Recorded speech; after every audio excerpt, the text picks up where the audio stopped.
Welcome to The Source, where we combine the headlines with in-depth conversations with the newsmakers themselves. I'm Pinky Webb. Today on the program, the Philippines and the United States hold their second maritime cooperative activity with Chinese vessels shadowing their ships in the West Philippine Sea. China condemns the joint patrols, calling them muscle flexing in the disputed waters. AFP Western Command Vice Admiral Alberto tells us more in the program. And about 17,000 grade 11 students could face displacement as an education agency reiterates its order to phase out senior high school programs in state and local universities and colleges. Education Department Assistant Secretary Francis Cesar Bringas joins us later in the program.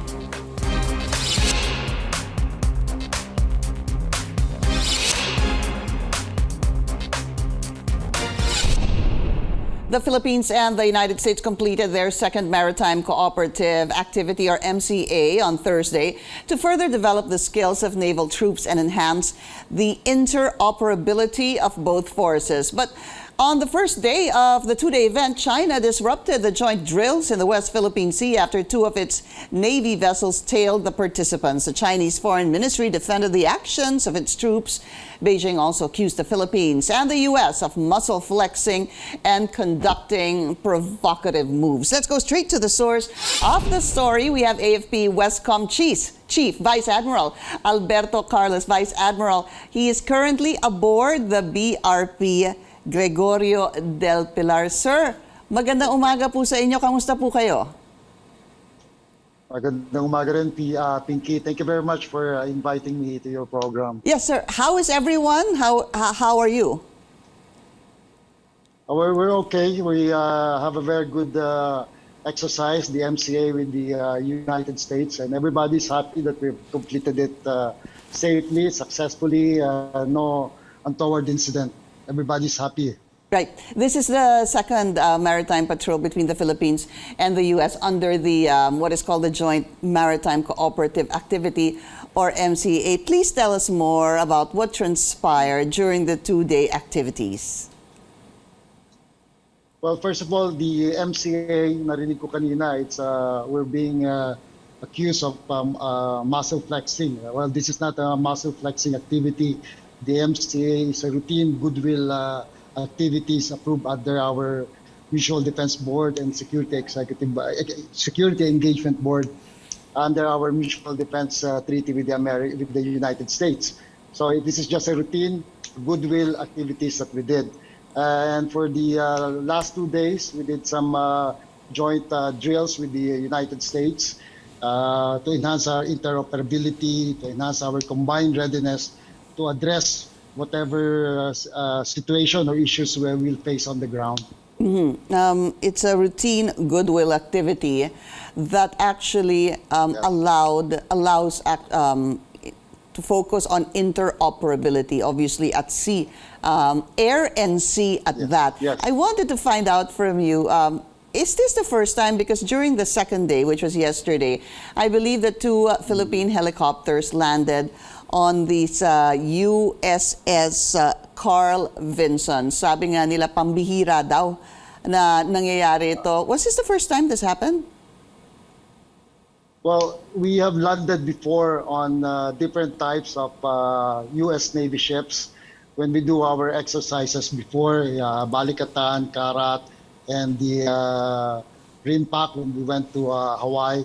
But this is I confirm that this is the first time that our Navy helicopters operated together with our U.S. counterparts, and we were given the clearance to land on board the Carl Vinson.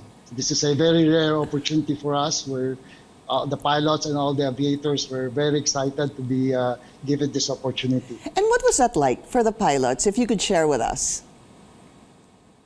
Well, we landed on the aircraft carrier, and napakaraming fighter aircrafts on board, and they were doing their flight operations, fixed-wing flight operations, and they were able to accommodate us, integrate us in their operations to show that we can interoperate together. And napaka complex operations on board, very precise. Aircrafts landing and taking off in a couple of seconds, in seconds lang. So it was really very exciting times for our pilots, for our aviators to be able to join that activity on board the U.S. carrier. Pasensya na ho, pero parang parang pelikula.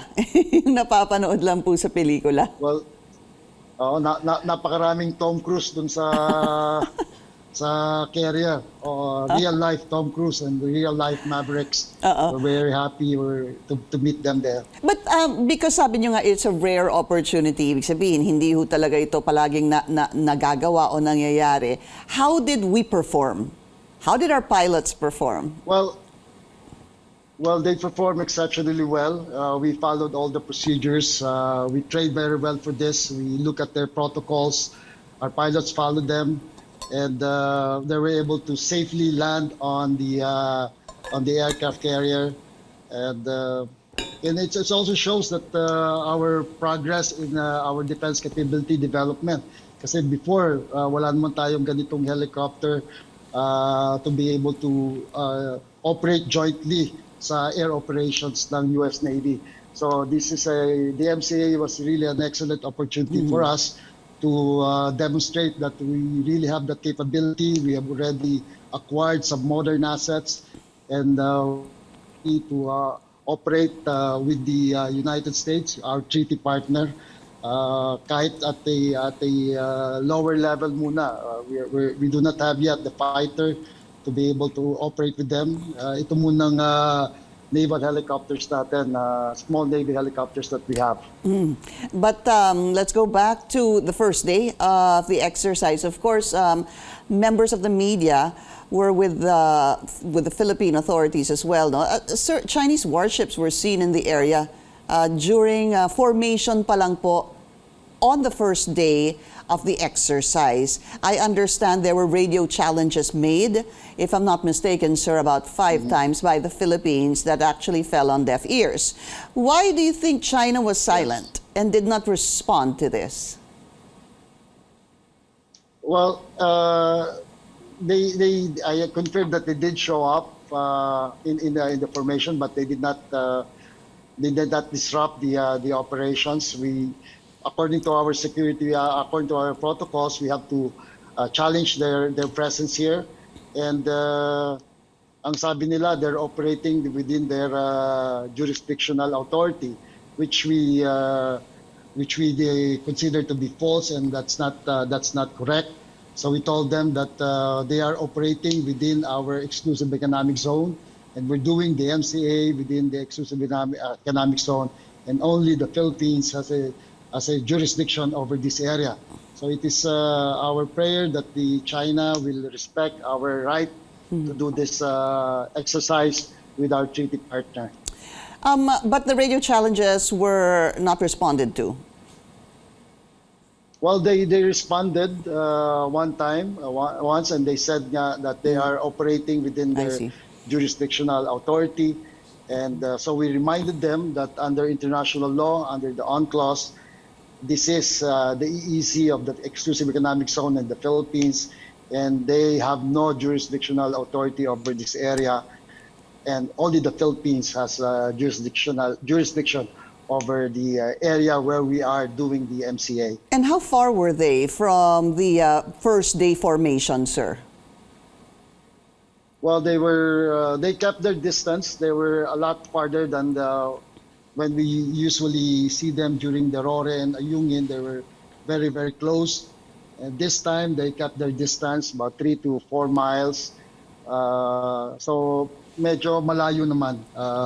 If you compare that to the Rore missions. The distance we see during Rore, the Rore missions. Yeah, in fact, that's actually where I wanted to go na. But this is, of course, very different, Vice Admiral, dahil ito po, ang pinag-uusapan na po natin dito ay Navy ships, hindi ho ba? At PLA. Right. Ibang usapan po ito. So, was there even, I guess, that concern that there could be a possible shadowing? Well, I guess you can call that shadowing. Pero aabot kaya... Aabot ho kaya? Was there a concern that aabot po sa dangerous maneuvers? Well, we're ready for that in case they elevate their actions from shadowing to dangerous maneuvers. We prepared for that. We have our rules of engagement already. All the participating ships, they know already what to do in case they escalate into a dangerous maneuvers. But like I said kanina, we're very happy, the successful and safe, and no. Yes, we're with you there, Vice Admiral. We are losing signal, no? Our conversation, our communication rather, with the Vice Admiral because he is aboard the BRP Gregorio del Pilar together with still, I believe, some members of the media. Vice Admiral, are you there? Are you back? May gumamit ho ata Yes, ng ano? I'm here. Meron ho ata gumamit ng internet. Okay. Baka may nag-send ng trabaho nila. Opo. Balikan ko lang po. So, yeah, you're right, sir.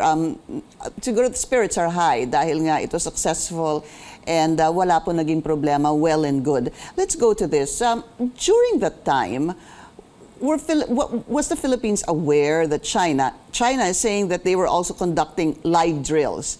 I'm not sure if it was during the first day or second day, and there was even video, but I'm not sure regarding the authenticity, no, of this video in terms of when it actually happened. Did you or anybody see, apart from the PLA, the warships of China, was there any live drills that were happening in the area that you might have known, seen, or heard? Well, we're on a daily basis. We're monitoring our area of operations, the West Philippine Sea, and we know where they are, their deployments. And in the last couple of days, we did not see any change in their behavior. There's no increased presence in the particular area that would indicate that they are conducting drills. We are monitoring that they've been doing patrols also in the West Philippine Sea, but nothing to indicate that they have a drill or an exercise like we did with the Americans, MCA. It doesn't seem like there was something going on there. I want to go back, sir. I hope you don't mind. No, yung sinabi po ni Chinese Foreign Ministry spokesperson Wang Wenbin, calling this basically a provocative action and muscle flexing on the side of the Philippines and the U.S. Again, please, sir, could you respond to this? Well, like I said earlier, it is not muscle flexing. We are not provoking anybody. This is the exercise, or the MCA is a routine goodwill activity, and it is designed to enhance our interoperability with the Americans, with the United States, who are our treaty partners. And it is designed to promote regional peace and security in the West Philippine Sea in particular. However, he went on to say, sir, that relevant countries should stop these irresponsible actions. How do you take a statement like this when it's called an irresponsible action, when what the Philippines and the U.S. had done, and I will reiterate what you said, is a routine goodwill activity? We are allies with the United States for interoperability. So what is it when the foreign ministry spokesperson of China calls this an irresponsible action? Well, our MCA, to add further, is based on international law. We're following international law, UNCLOS, the norms at sea. So I don't know if you can classify that as irresponsible if you're following international law and the law of the sea. So I don't know where the good spokesman based his statement that it's a irresponsible activity that we're doing. Can we expect a third round of MCA between the Philippines and the U.S. this year, or was it really just 2 rounds, sir? Well, we are expecting to do more. We expect to do more MCAs or joint patrols or joint exercise with like-minded nations who share our resolve and our desire to establish a rules-based international order. Marami nang nagparating that they are interested in doing similar exercises, not just the U.S. And so we are ready for that, and we expect more activities like this in the future. Is there a set date already, sir? Wala pa. Yeah. We're lining them up, planning pa rin, but we expect more MCA in the future. Oh, maraming salamat po and congratulations to our men, sir. Maraming salamat again. Thank you. Vice Thank you very Admiral. much, Pinky. Thank you. Salamat. And Happy thank New you, Year. sir. And take care on your way home. Westcom Chief Vice Admiral Alberto Carlos. Stay safe, sir.